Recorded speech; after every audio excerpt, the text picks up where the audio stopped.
Y levantándose reprendió al viento y dijo al mar: calla, enmudece. Y cesó el viento y se hizo grande bonanza. Y les dijo: ¿por qué estáis así amedrentados? ¿Cómo no tenéis fe?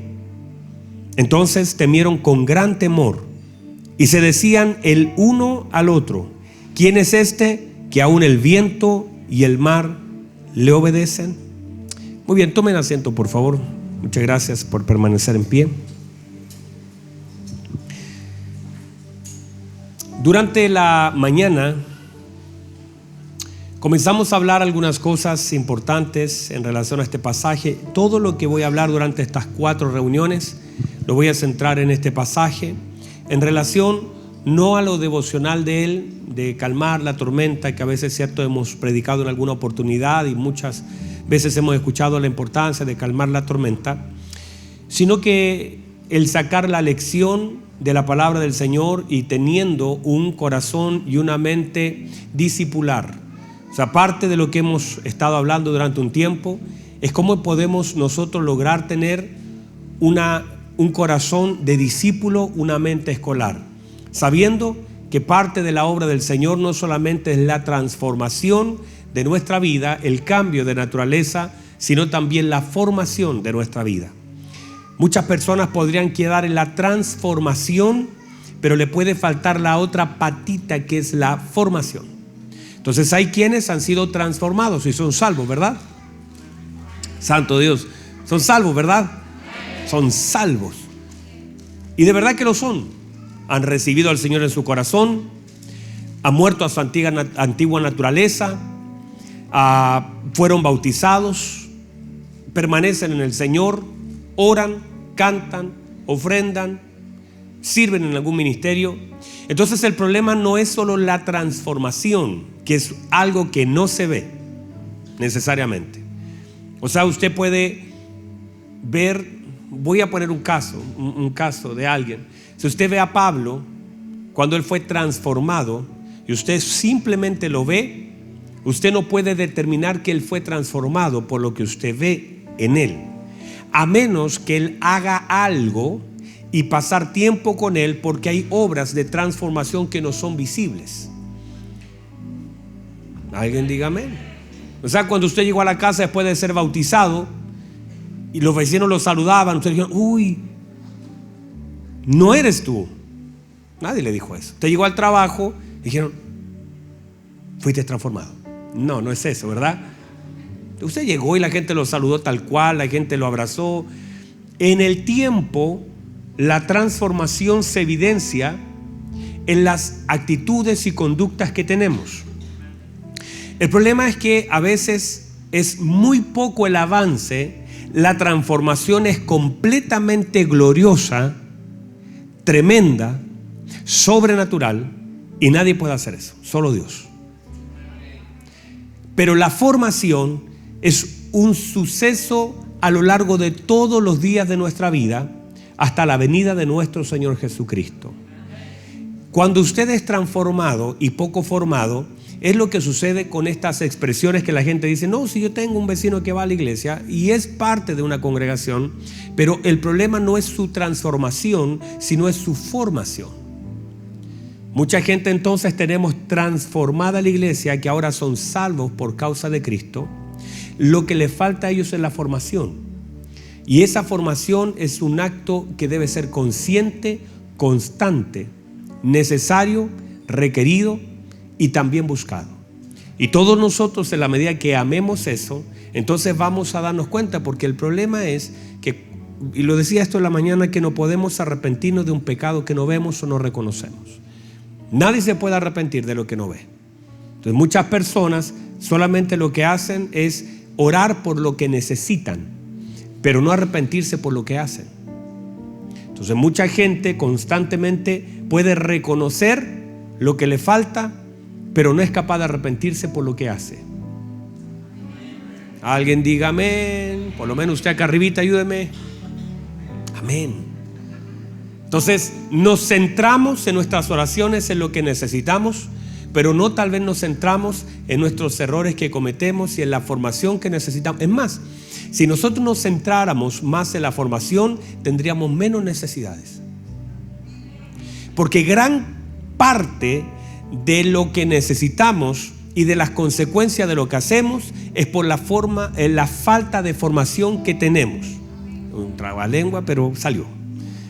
O sea, los errores que cometemos muchas veces nacen desde la falta de formación. Si usted mira, fíjese y note por favor todos los dolores de cabeza que tiene, todas las cosas por las que sufre, y se va a dar cuenta que muchas de esas cosas pudieron haberse evitado si hubiésemos hecho algo diferente nosotros. No sé si hay alguien que reconozca eso y que de pronto usted diga: no, si yo no hubiese hecho esto, si no hubiese actuado así, si no hubiese dicho eso, si no hubiese, tal vez gran parte de los dolores que tenemos hoy nacen de la falta de formación. Entonces, en la medida que somos formados, sufrimos menos, porque nos equivocamos menos, porque gran parte de la vida, a veces compleja, que vivimos es por las malas decisiones que tomamos. Alguien diga amén. Bueno, sigamos ahí. Entonces el tema es que cuando nosotros vamos, y yo hoy en la mañana subí a la iglesia y la iglesia está re entusiasmada remando conmigo. Usted no rema mucho, pero trate de agarrar el remo y reme conmigo, porque en la mañana comenzamos a introducirnos en lo que es este barco llamado escuela. Porque por favor, yo le voy a pedir que comience a ver la vida de Jesús, la voz de Jesús, las palabras del Señor, la obra del Señor con sus discípulos como una escuela de 3 años y medio, una carrera de 3 años y medio, que luego sigue con la obra del Espíritu Santo. Pero veamos este barco como una parte de la lección ministerial necesaria en la vida de ellos. Note por favor que durante la mañana cerramos hablando un par de cosas, pero yo les decía esto a los hermanos al cerrar, y espero que usted lo pueda recibir. Si los discípulos,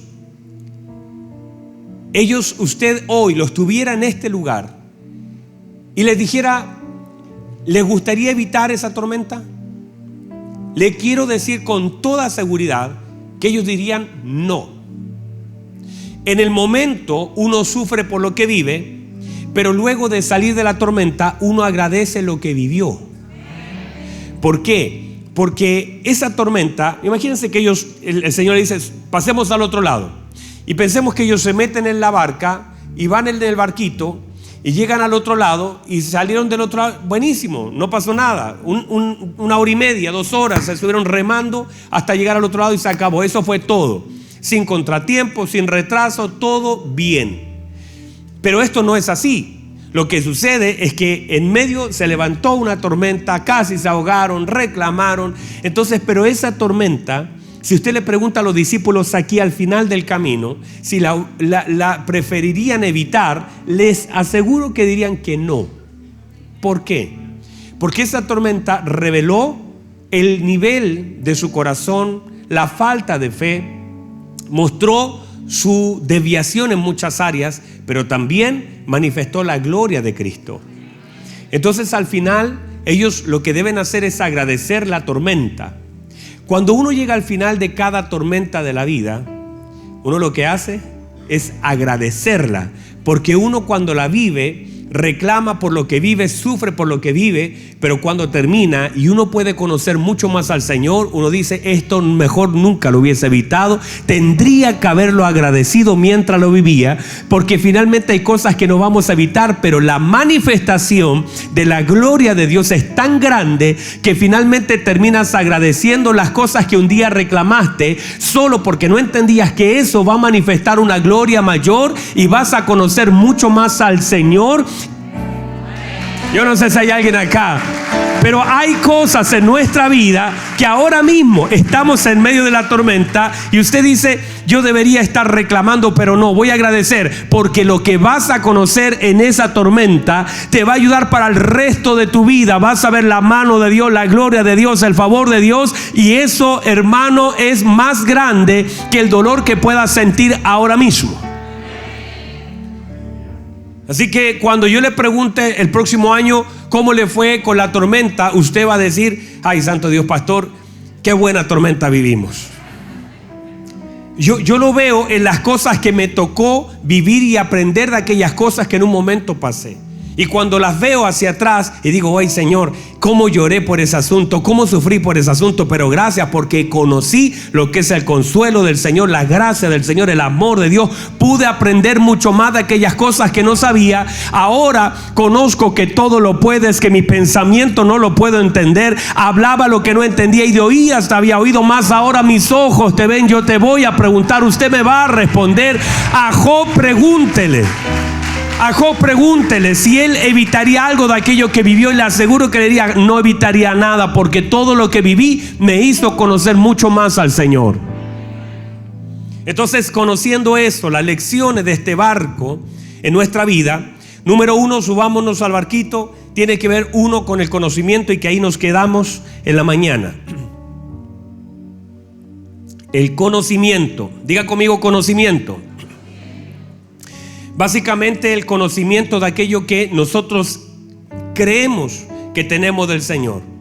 Podríamos de hecho subirnos al barquito, caminar con el Señor, pero no conocerle. Y de verdad es que muchas personas llevan años, y los años no suman conocimiento, sino solo experiencia. Y de ahí que personas que llevan tan poco en la iglesia tienen un alto conocimiento, porque en realidad se introducen con hambre a buscar del Señor. Y no solamente pasan tiempo, sino que el tiempo es un elemento importante que podemos usarlo a favor del conocimiento, pero no quiere decir que sea determinante de él. O sea, yo podría decir, usted va a ver que hay personas que llevan 20 años en un lugar y en realidad no es solamente que no conozcan, sino que es un conocimiento que nosotros llamamos integrado. El conocimiento integrado no es algo que sé, es algo que vivo. El problema es cuando el conocimiento queda como en un estante, ¿verdad? ¿Cuántos libros de cocina tiene usted? Por ahí tendrá alguno guardado, un librito de cocina. El problema es, ¿lo ha usado alguna vez? ¿Cuántas máquinas de hacer ejercicios tiene? Y les puedo decir si la ha usado o no sin que me lo diga. O sea, tenemos cosas que están ahí, son nuestras, las conocemos, solo que no las ocupamos. No están integradas. De hecho, yo creo que usted va al supermercado y dice: no, mira, voy a llevar este cereal, esta avena, y después no las usa. Alguien diga amén. ¿Por qué? Porque hay cosas que tenemos pero no han sido integradas. Las tenemos y parece que nos causan, no sé si más bien culpa el tenerlas. Yo tengo una máquina de trotar. Es el colgador de ropa más caro que he comprado alguna vez. Seguramente usted también tiene por ahí un par de cositas que compró y simplemente no están integradas en nuestra vida. Son parte de nuestra vida, nos estorban a veces, están ahí y tenemos la esperanza en algún momento de usarlas. Alguien diga amén, por favor. Entonces usted y yo a veces solamente tenemos un conocimiento no integrado. Por eso cuando, por ejemplo, yo como algo, esto afuera puede ser muy bueno, puede tener muchas vitaminas, puede tener muchos minerales, puede tener muchas proteínas, qué sé yo. Pero si está afuera, yo lo voy a ver, lo voy a conocer, pero no lo voy a integrar. A menos que... Está bueno. Lo integre. Y el alimento viene a integrarse y a generar algo. Porque el alimento, luego de entrar al órgano, pasa por procesos. Algo de quino, no sé, que se transforma. Ustedes saben mejor que yo, no voy a explicar eso porque no es mi tema hoy. Otro día se lo explico. Sino que entra, se transforma y luego eso se va a diferentes partes del cuerpo como energía, se integra. ¿Verdad que sí? Entonces, de la misma forma, la palabra del Señor debe ser integrada. El conocimiento integrado es la forma en cómo me voy a conducir. No solamente queda acá como lo que sé, sino como lo que hago. Alguien diga amén. Entonces, El tema es que esa integración se manifiesta no solo por lo que digo, sino por lo que hago de aquello que digo.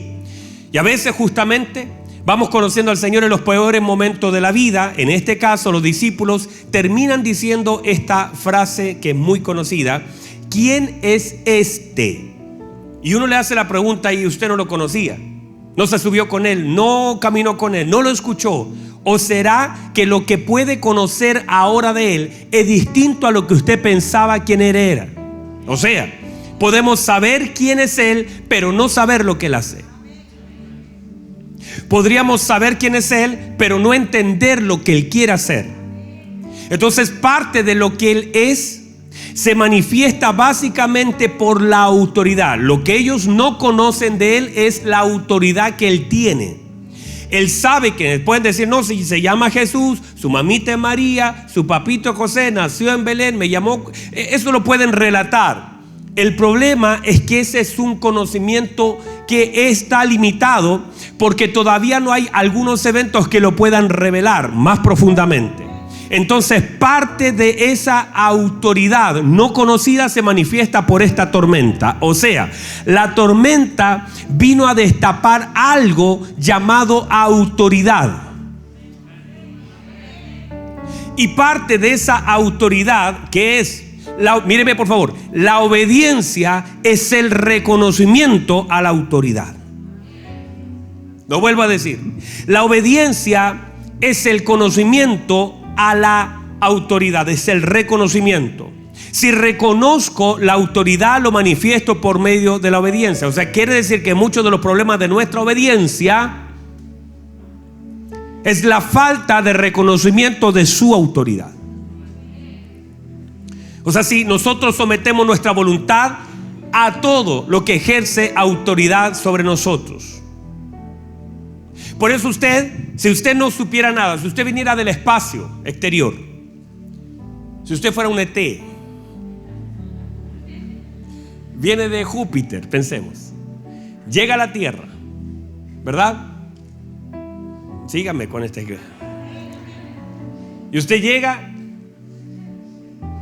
agarra un auto y se para delante de usted un policía. Tiene su piocha de policía, tiene su gorro de policía, tiene su bastoncito de policía, su credencial de policía, todo. Y el policía está en la calle y le hace parar. Y usted viene de otro mundo, no tiene idea. Tal vez a usted ni le importa, ni le interesa, ni para, solo sigue. ¿Por qué? Porque usted no puede reconocer una autoridad que no conoce. Porque solamente podemos obedecer a una autoridad que conocemos. ¿No le ha pasado que de pronto usted, los que tienen negocio, vienen y le dice a alguien, por ejemplo, alguien dice: hola, ¿cómo está, señor? Lo vengo a visitar a su negocio. Yo dice: hola, ¿cómo está? Y él dice: páseme sus papeles, por favor. Páseme sus facturas, páseme su libro de venta. Y usted lo queda mirando y dice: ¿y quién es usted? ¿Cómo le voy a pasar mis papeles? Entonces él saca una credencial y dice: impuestos internos. Y ahora con esa credencial usted lo trata bien. Dígame, por favor. Por favor. Y le dice, lo hace sentar, se pone simpático. Le habla del Señor. Le sirve un café, clama y dice: ten misericordia, Señor. ¿No es verdad? ¿Por qué usted reacciona a esa persona? ¿Por lo que es o por la autoridad que ahora conoce que es? Entonces el problema de nosotros con el Señor es la falta de reconocimiento a su autoridad. Mucha de la desobediencia del hombre tiene que ver con la falta de reconocimiento a su autoridad. Por eso la gente vive vidas desordenadas, porque no reconoce autoridad. Cuando una persona reconoce autoridad, asunto resuelto. Por eso la manifestación de la autoridad se revela por medio de la obediencia del hombre. Porque una persona que reconozca autoridad es capaz de ejercer obediencia. Ahora pregúntese usted: ¿Qué niveles de autoridad tiene? Es por los niveles de reconocimiento de autoridad. Usted someterá su voluntad a aquello que reconozca como autoridad. Si hay rebeldía, sencillo, lo que falta es entendimiento de autoridad. Por eso podemos pecar deliberadamente. Pero cuando una persona, el apóstol Pablo dice, mire, la verdad, como dijo mi esposa el otro día, de veritas, yo la escuché, de veritas dijo, el apóstol Pablo dice, lo que yo quiero hacer, no lo hago. Y lo que quiero hacer, o sea, lo que no quiero hacer, hago. Y lo que no quiero hacer, ¿cómo era? A ver, lo que, por andar hablando de veritas, lo que no quiero hacer, eso hago. Y lo que, eso, quiero estar atentos. ¿Y por qué? Porque él reconoce autoridad. Él es capaz de querer ir a un lugar, pero dice, el Espíritu Santo me lo impidió. No porque pueda ir, no porque tenga el dinero para ir, es que el Espíritu Santo es autoridad.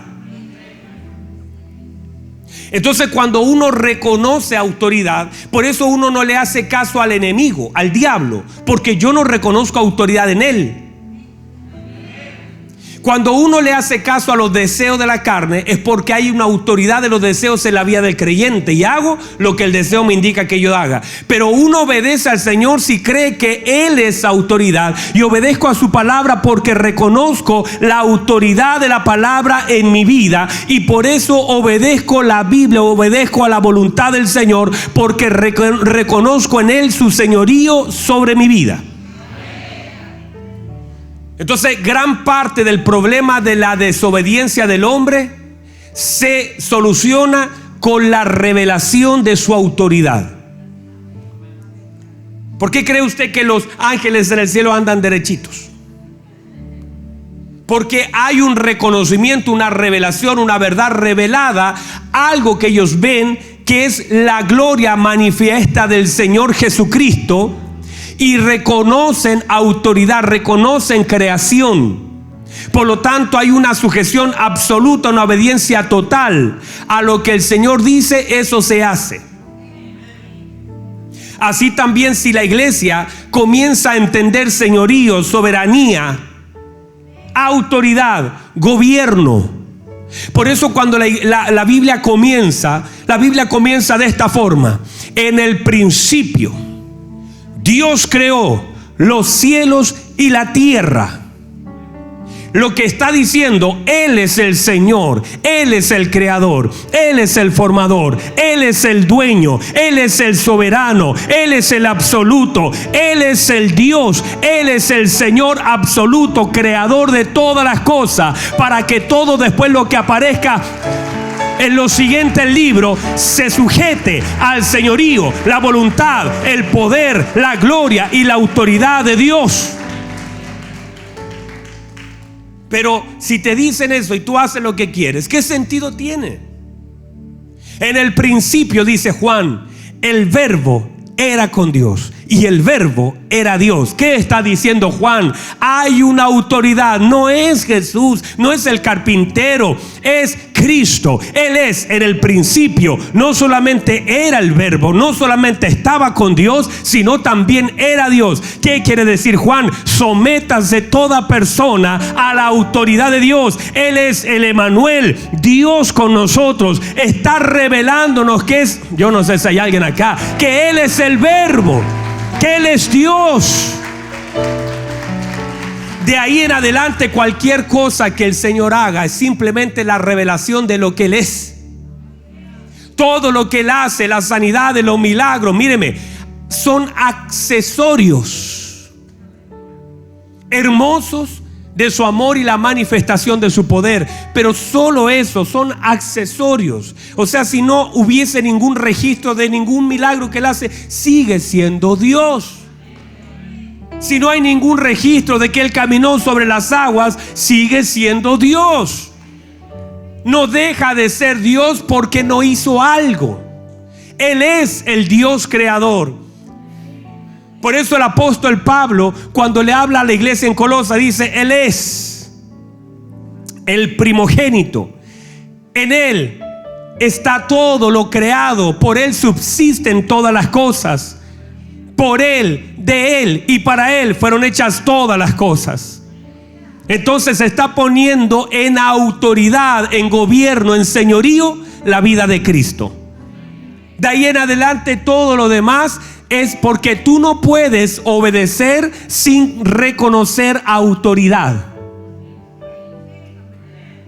No sé si está ahí. ¿Qué hace usted cuando su hijo le desobedece? Yo soy tu padre, dice la película. Dígame por último esa película. Cuando de pronto los niños quieren hacer lo que quiere, ¿qué le dice usted? A ver, el papá en esta casa, ¿qué está haciendo usted? Está haciendo que el niño refresque la autoridad para que ejerza obediencia. El problema es que mucha de nuestra desobediencia nace desde el desconocimiento de su autoridad. Por eso, cuando ellos dicen, ¿y quién es este que los vientos, el mar y todo esto le obedece? Ellos están en la lección del reconocimiento de la autoridad. ¿Para qué? Porque ellos noten, reconocemos autoridad sobre los vientos, reconocemos autoridad sobre el mar, reconocemos autoridad sobre la atmósfera, la creación, y dice, y le obedecen. ¿Por qué? Porque la obediencia está sujeta a la manifestación de la autoridad. Ahora pregúntese usted hacia adentro, ¿por qué le cuesta tanto obedecer al Señor? Y la respuesta será sencilla: por la falta de reconocimiento, conocimiento, entendimiento y revelación de la autoridad. No sé si hay alguien ahí. Estoy engordando acá arriba, hermano. Entonces, están acá todavía. Entonces el problema a veces se soluciona no solamente leyendo, sino entendiendo. Y gran parte de nuestra vida, el problema es que esta falta de conocimiento siempre se manifestará por la falta de obediencia. Entre más le conocemos, más le obedecemos. Y lo que intenta hacer toda esta obra satánica en este tiempo es generar independencia y separar a Dios de los hombres y tratar de posicionar a Dios en un lugar que Él no tiene. La ciencia, el mundo, trata de sacar de la ecuación a Dios, minimizar lo que Él es para que nosotros no reconozcamos su autoridad. Entonces, nosotros, la iglesia del Señor Jesucristo, le obedece porque reconoce la autoridad del Señor sobre nosotros. Él es mi Señor, Él es mi Salvador, Él es mi autoridad, Él es el Señor de los cielos y la tierra. Usted va a ver a David siempre reconociendo la autoridad, el señorío. Oh Señor, cuán grande es tu nombre en toda la tierra. Tus manos hicieron los cielos, formaron las estrellas. Entonces reconoce autoridad y reconoce dominio, reconoce presencia. Entonces resolvemos el tema de la obediencia con el conocimiento de su autoridad. Diga amén a eso. Entonces dentro de esto, las condiciones número 2 de los 14 puntos que tenemos para hoy. Número 2, las condiciones. Diga conmigo condiciones. Las condiciones en las que estaba esta situación. Mire por favor. Las condiciones eran complejas porque ellos estaban en un barco y eso tiene que ver con vulnerabilidad. El hecho de perder cierto control en aquellas cosas que estoy viviendo. La noche para una mente judía estaba cargada de mitos, de cosas que en realidad simplemente estaban en la mente de ellos, pero afectaban su corazón y sus pensamientos. Entonces, el escenario en el que se enfrentaba, la Biblia dice, note por favor, y yo le voy a pedir que cada cosa que la Biblia diga, enseñe, muestre, recalque, es intencional. No hay una palabra en la Escritura que no sea intencional. Alguien diga amén. Y dice la Biblia que aquel día, cuando llegó la noche, les dijo: pasemos al otro lado. Si Él les dice lo mismo por la mañana, ellos le dicen: vamos a esperar en la noche para pasar. Quizás ellos le digan: no esperemos. Pero dice que cuando llegó la noche les dijo. Eso es un acto intencional de Dios para llevarlos a un escenario donde el Señor quería tenerlos. O sea, por favor, Dios quiso tenerlos en ese escenario. Ahora, el problema es que una tormenta en una casa es romántica. Alguien dice, no sé, ustedes son poco románticos. Imagínense una tormenta, truenos, relámpagos, y usted al lado de una chimenea con su esposa, con una polera musculosa ahí. Solo la polera, ¿verdad? Unos quesitos ahí, romántico, ¿verdad? Qué lindo, música. Y usted ahí, y la tormenta, y tu esposa te abraza y dice: ay, tengo que ir, tranquila, yo estoy acá. ¿Qué va a hacer contra un rayo? Pero bueno, él para darle ahí honor al romanticismo. O sea, en una casa el escenario cambia. Muchos de nosotros nos gusta la lluvia, ¿verdad que sí? A mí me gusta la lluvia, cuando llueve, sentir la lluvia, ver todo eso, es muy lindo en general. Pero el problema es el escenario, porque una cosa es tener la lluvia, ¿cierto?, desde la casa, mirarla por la ventana como caen las gotas, y otra cosa es estar en medio del mar en una tormenta. Es la misma agua en un escenario diferente. De día, incluso la tormenta puede ser más llevadera porque por último ves algo. En la noche, usted sabe que eso se encendían solamente antorchas para iluminar en ese tiempo. No habían ampolletas, linternas. Entonces la oscuridad, el viento, el mar, todo lo que era para ellos en su mente la noche, o sea, el escenario era complejo. ¿Verdad que sí? Ayúdeme, usted ayúdeme a remar. ¿Verdad que sí? Entonces, ¿por qué es tan compleja? Porque finalmente hay sentidos involucrados en el asunto.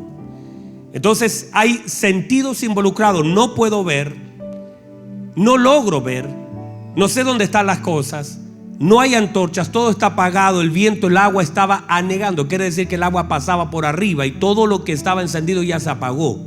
Por lo tanto, lo único que eran gritos que se podían oír en el barco.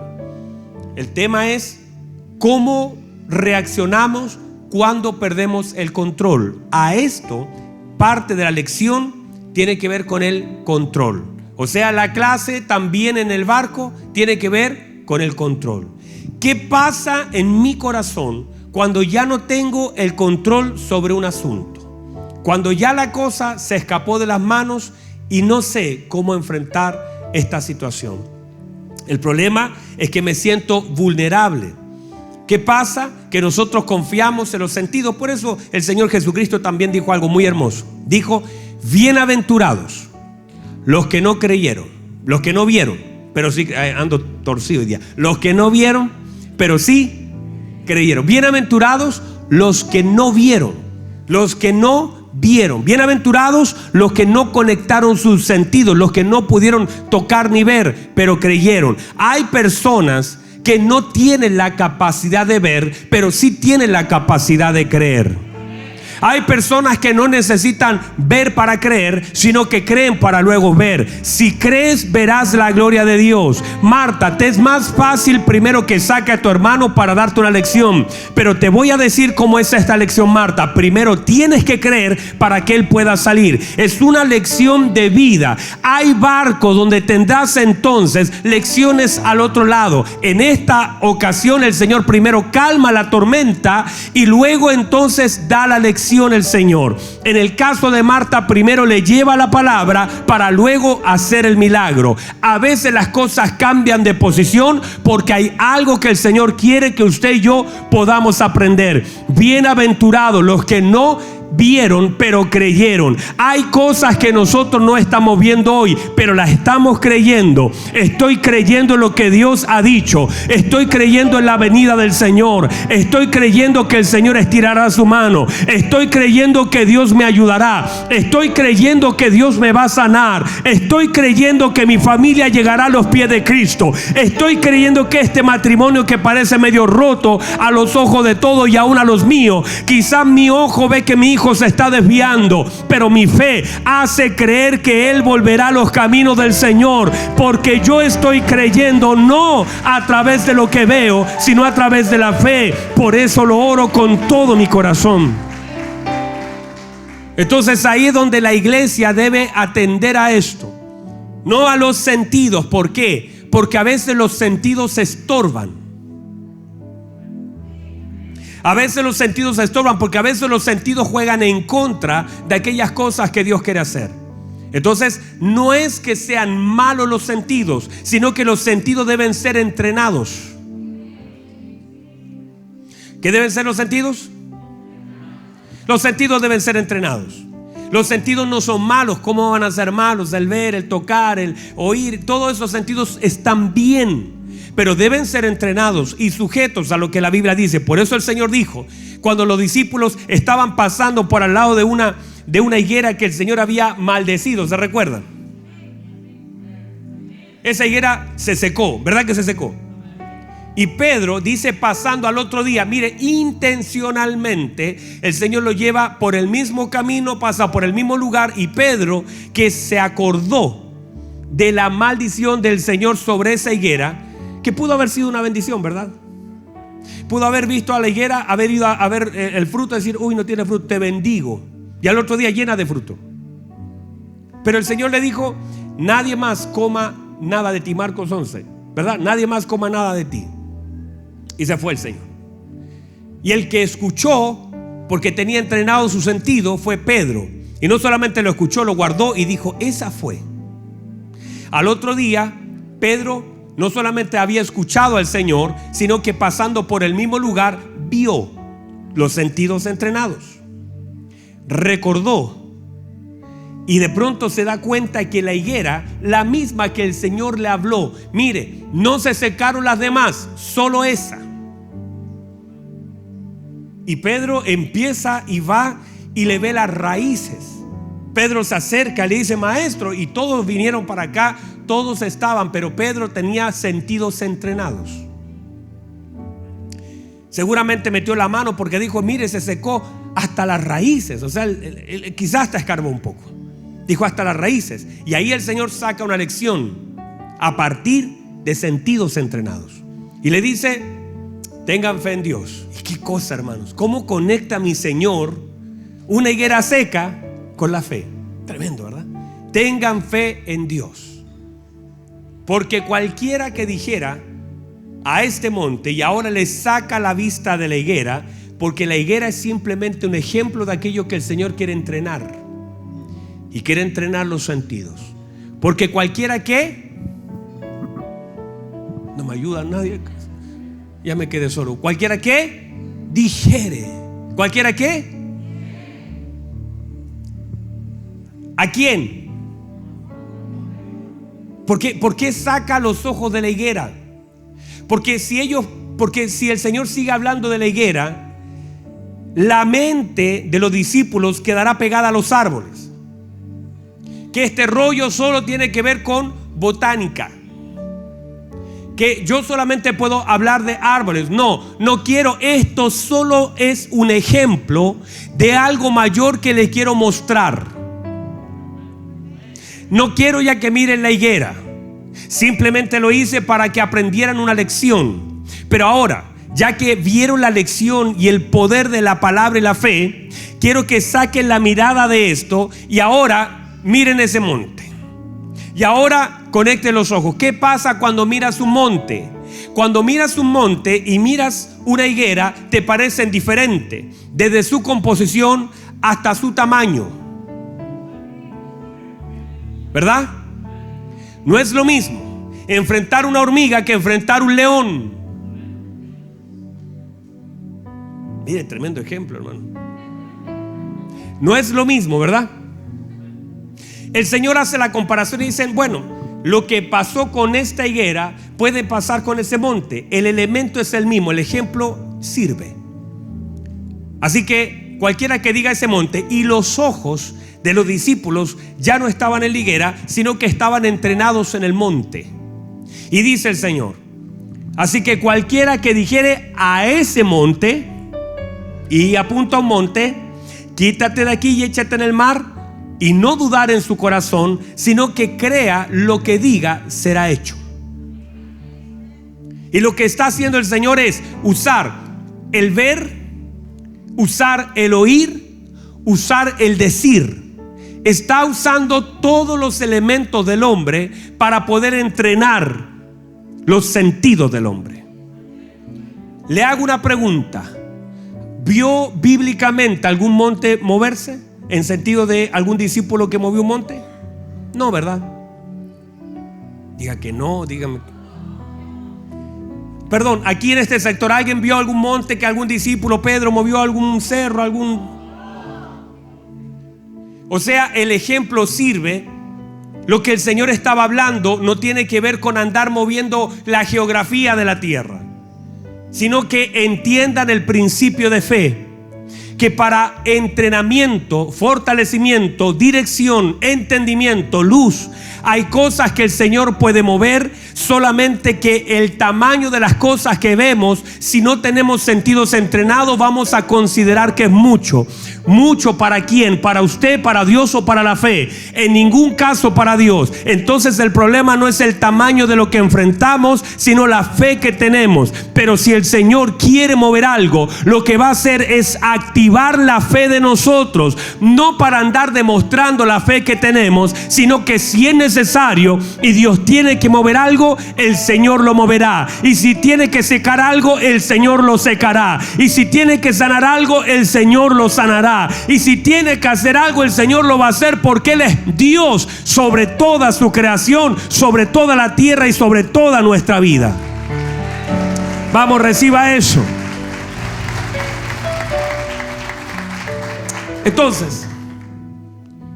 Entonces, ¿qué pasa cuando usted pierde el control de aquellas cosas en las cuales pensó que usted las podía hacer y ahora ya no sabe qué hacer? Cuando ya no tiene el control por alguna razón. Es de alguna forma lo que el Señor le está enseñando. ¿Qué pasa cuando ya no importa si tengo remos, no sirven? No importa si tengo experiencia, no sirve. No importa cuántas veces enfrenté algo, hoy es mayor. ¿Qué pasa conmigo? ¿Qué pasa con mi corazón? Y estas lecciones que el Señor le está dando a sus discípulos son formativas, porque los principios gobiernan sobre las diferentes experiencias que podamos tener. O sea, usted puede tener mucha experiencia en algo y eso le va a servir. El principio le ayudará por sobre la experiencia, porque le va a enfrentar un monte, una higuera. Va a tener la posibilidad de enfrentar una tormenta que nunca enfrentó y va a perder la posibilidad de tener control sobre aquellas cosas que un día tuvo. Y a veces intencionalmente Dios le quita el control de su mano, le dice: usted no va a tener control. Yo lo que quiero no es que tenga control, lo que yo quiero es que tenga fe. Porque la gente prefiere tener el control que tener fe en un asunto. Y Dios espera que nosotros tengamos fe más allá de tener el control. Alguien diga. Entonces las personas se sienten cómodas teniendo el control de un asunto, pero se desesperan cuando ya no lo tienen. Pero no se desesperan por no tener fe. O sea, el Señor no le dijo a ellos: bueno, muchachos, ¿y quién perdió el control de la nave? ¿Quién era el capitán? Pedro, seguramente. Siempre Pedro. Todo yo. No los llama la atención por decir: bueno, ¿y qué? ¿No saben remar? ¿Para dónde vamos entonces? No. El tema es: lo que ellos perdieron no fue el control, fue la fe. Pero ellos querían tener el control sobre la tormenta, y el Señor quería que tuvieran fe en la tormenta. Entonces le hago la pregunta: ¿qué tiene que tener usted? ¿Y qué pasa si pierde el control? ¿Qué pasa con usted?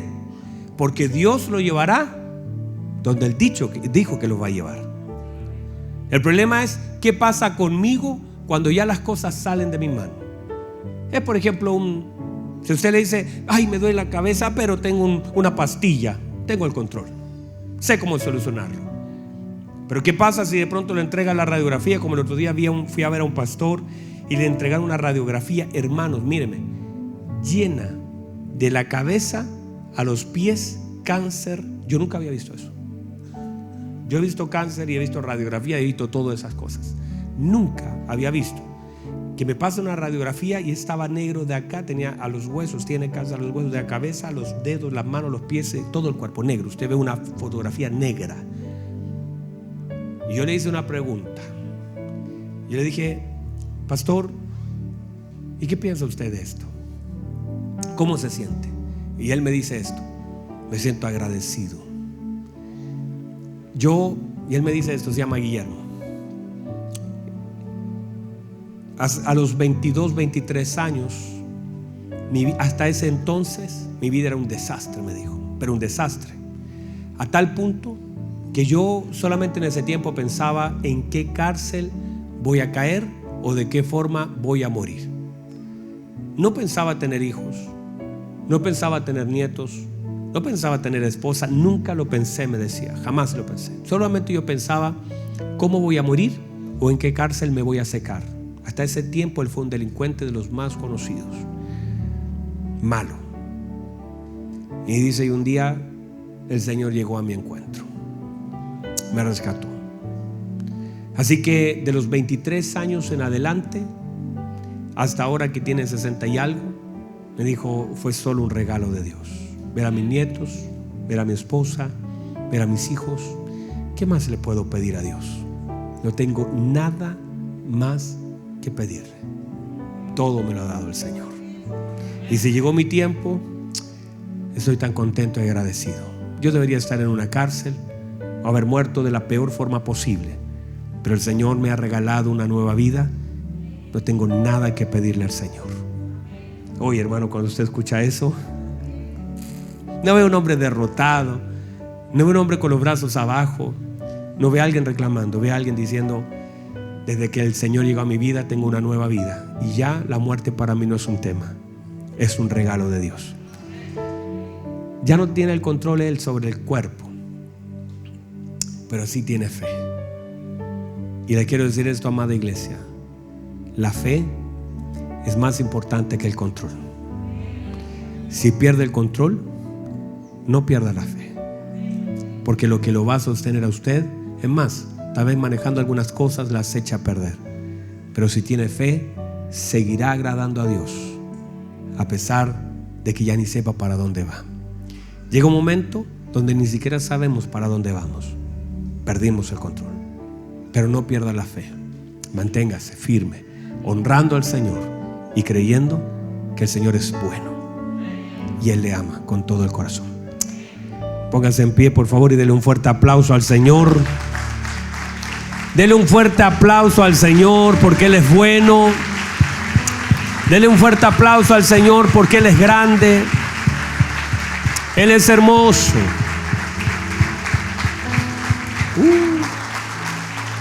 Tremendo. Entonces, déjenme cerrar con esto. Vamos a orar. Solamente quiero decirle que ese temor que se genera es una reacción natural por lo que vivimos. Ahora, en media hora más o 25 minutos más, vamos a hablar de la confianza, la fe, la definición, los enfoques, las reacciones y las palabras del Señor. Mientras tanto, guarde esta palabra que espero que le sirva y aprenda de ella. ¿Sabe por qué esta lección es importante?